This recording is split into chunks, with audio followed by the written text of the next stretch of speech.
Washington, I'm Morgan Stevens. The economic impact of the Iran conflict is spreading far beyond the gas pump. From air travel to agriculture, soaring fuel and fertilizer costs are starting to hit Americans where it hurts the most, their wallets.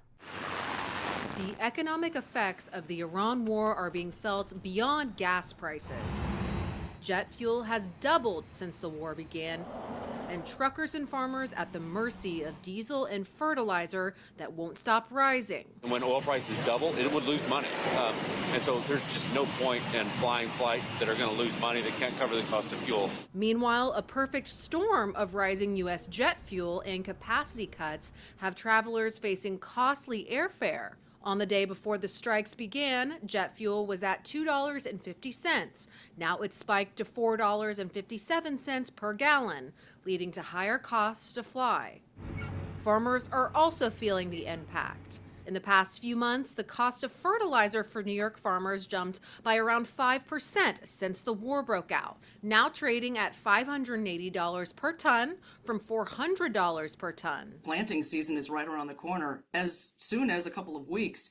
Generally speaking, we're talking about early April through about June is when we're using the fertilizer. So you will definitely see an impact at the grocery store if we don't get this resolved soon. Diesel gasoline prices have those who depend on the resource feeling the sting too. Diesel powering everything from farm equipment and delivery trucks for grocery and retail stores spiked from $3.87 to $5.62 a gallon. We aren't sure how much of a tightrope we're going to have to walk or how long.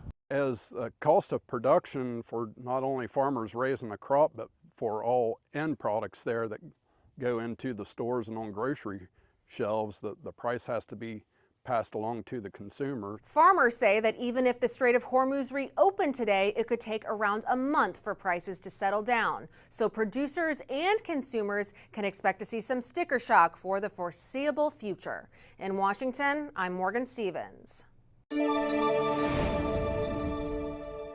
I'm national correspondent Kayla Gaskins in Washington. President Trump says the U.S. is making progress in talks with Iran, but he's also threatening additional military action if a deal is not reached.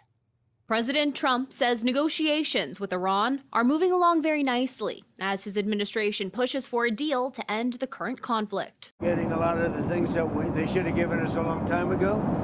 We'll see how it works out, but they're very good. In a Monday Morning Post, Trump saying the U.S. is working with what he calls a new and more reasonable regime in Iran, adding if talks fall apart, the U.S. is prepared to target and, quote, obliterate Iran's energy and water infrastructure.